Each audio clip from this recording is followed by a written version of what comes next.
अस्सलाम वालेकुम। मेरा नाम उस्मान अली ख़ान है और आप देख रहे हैं मेरा यूट्यूब चैनल और उम्मीद करता हूँ आप सब लोग बिल्कुल ठीक होंगे।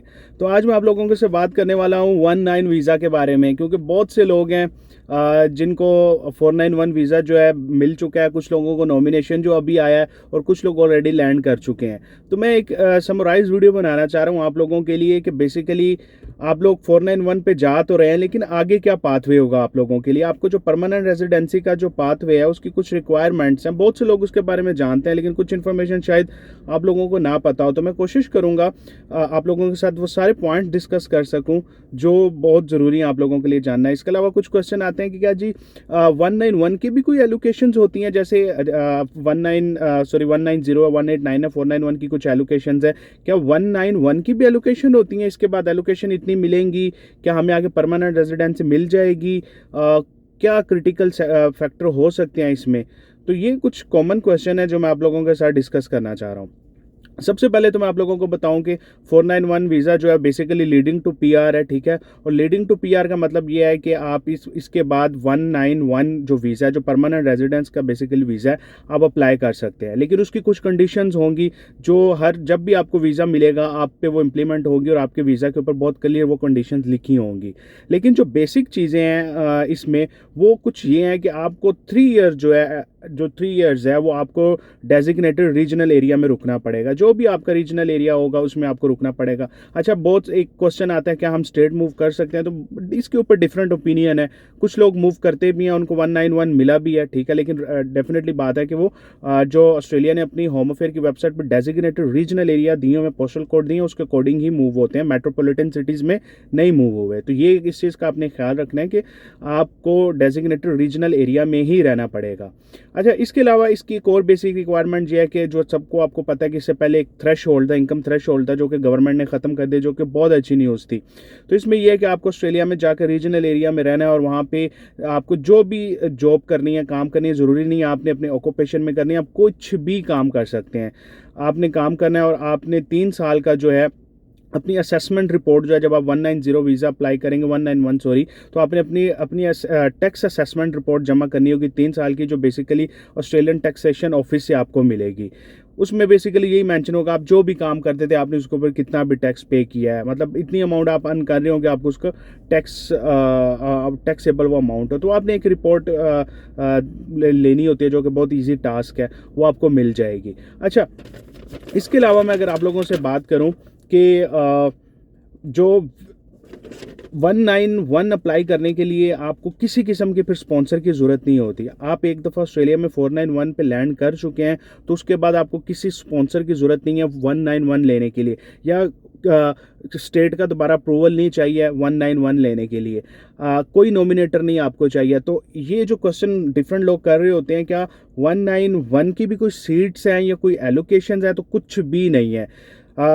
जब आप 191 अप्लाई करेंगे और अपनी सारी कंडीशंस मीट कर रहे होंगे तो डिपार्टमेंट होम अफेयर आपको ऑब्वियसली 191 ग्रांट करेगा। वो इस चीज़ पे नहीं जाएंगे कि हमारे पास जो परमानेंट रेजिडेंसी देने की सीट्स हैं इस वीज़ा के लिए वो कितनी है। तो जितने लोग भी अप्लाई करेंगे, जो अभी 491 पे जो भी लोग अप्लाई करेंगे, जो अब वीज़ा कंडीशंस पूरी कर रहे होंगे, तो गवर्नमेंट उनको डिपार्टमेंट होम अफेयर के थ्रू 191 वीज़ा जो है वो ग्रांट ज़रूर करेगी, ठीक है।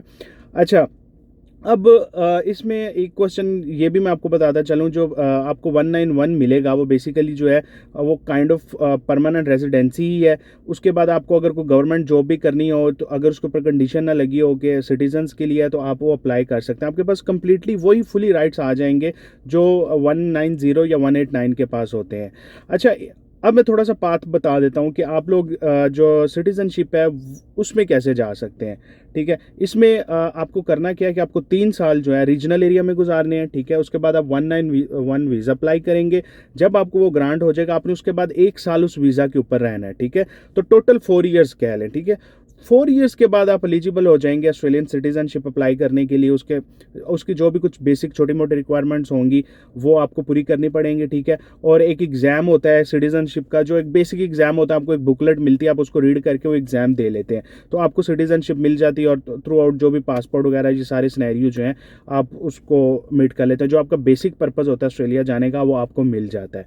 अच्छा, अब अगर मैं आप लोगों से बात करूं कि 191 वीज़ा का प्रोसेसिंग टाइम क्या चल रहा है। एक ना बहुत एक पहले न्यूज़ चल रही थी, लोग बहुत ज़्यादा कंफ्यूज थे कि हम 491 पे चले जाएंगे, पता नहीं हमें परमानेंट रेजिडेंसी मिलती है या नहीं मिलती। लेकिन पिछले 1 से 2 महीनों के दरमियान इतनी ज़्यादा ग्रांट्स 191 की आ रही हैं कि आप सोच नहीं सकते।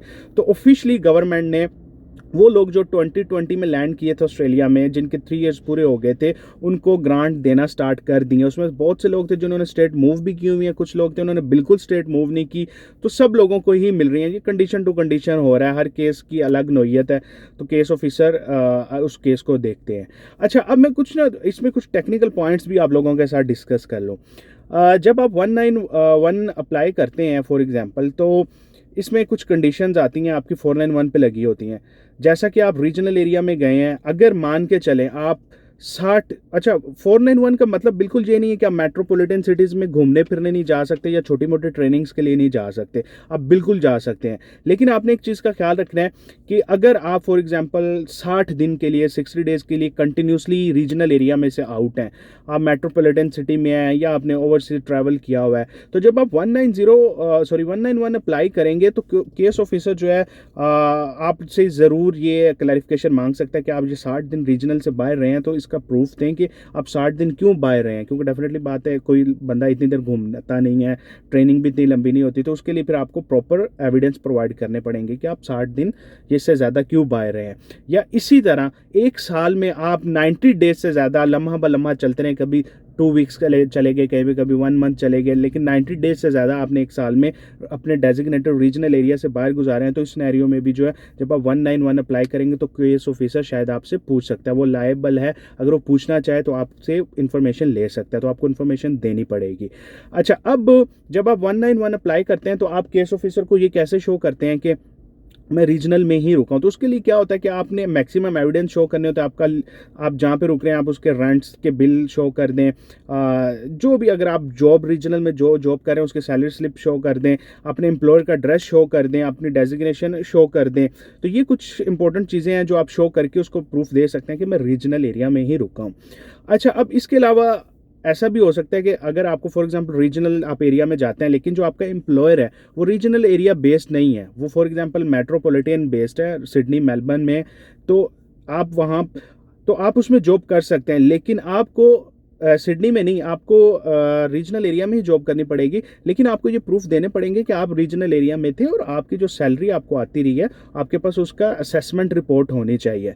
और अगर फॉर एग्जांपल कोई ओवरसीज एम्प्लॉयर है और वो अपनी एक्टिविटीज़ रीजनल ऑस्ट्रेलिया में परफॉर्म कर रहा है, तो उस सिनेरियो में भी यही होगा कि आपके पास कंप्लीट एविडेंस होने चाहिए। आपकी सैलरी आ रही हो रीजनल एरिया में, आपके टैक्स की असेसमेंट की रिपोर्ट हो, तो आपके वीज़े के ऊपर कोई प्रॉब्लम नहीं आएगा 191 अप्लाई करते वक्त। तो ये एक इसमें एक क्रिटिकल 1-2 पॉइंट्स थे जो मैंने आप लोगों के साथ डिस्कस किए हैं। इसके अलावा अगर आप 491 से जब आप कन्वर्ट करते हैं उसको 191 के ऊपर, तो आप गवर्नमेंट जॉब्स अप्लाई कर सकते हैं। आपके पास वही राइट आ जाएंगे, आप अपने फैमिली मेम्बर्स को बुला सकते हैं। आप उसके अलावा आपके पास सेंटर लिंक भी आ जाएगा जो कि बहुत अच्छी चीज़ है।